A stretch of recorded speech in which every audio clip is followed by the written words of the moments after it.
This video is presented by Matt Bowers Auto Group. If you're in the market for a new or pre-owned car, make sure you check out Matt. Matt will make you the best deal that you can get.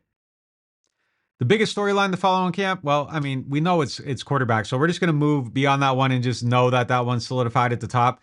But to me, the biggest thing with this team is the offensive line. And I think there's a lot of things at play here. Number one, I think Tali Fuaga and Kelvin Banks are the future of this franchise. And if you aren't solidified at those two tackle spots after committing those resources to it, I think this team is very quickly in dire straits and they are directionless, rudderless, have nowhere to go from here. So I think the development of those two players and making sure they are set at both sides of the line is the most important thing happening with this team right now. But it's also interesting on the inside of the line. I think you need to figure out what your long-term options are at that one guard spot. If it's Trevor Penning, that becomes highly interesting. And maybe you invested in him at guard. If not, you need to move on from there. But on the outside, those are the two biggest ones. And then going on beyond that, I think it's cornerback. I think you need to have some answers there.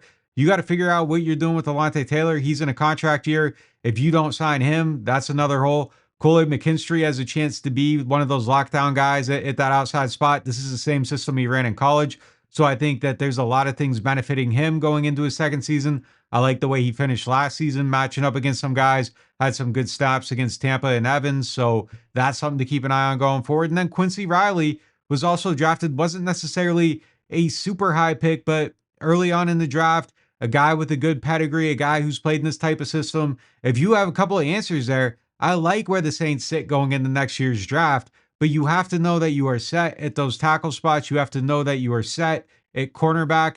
And man, if you're set at quarterback, everything's set up for you.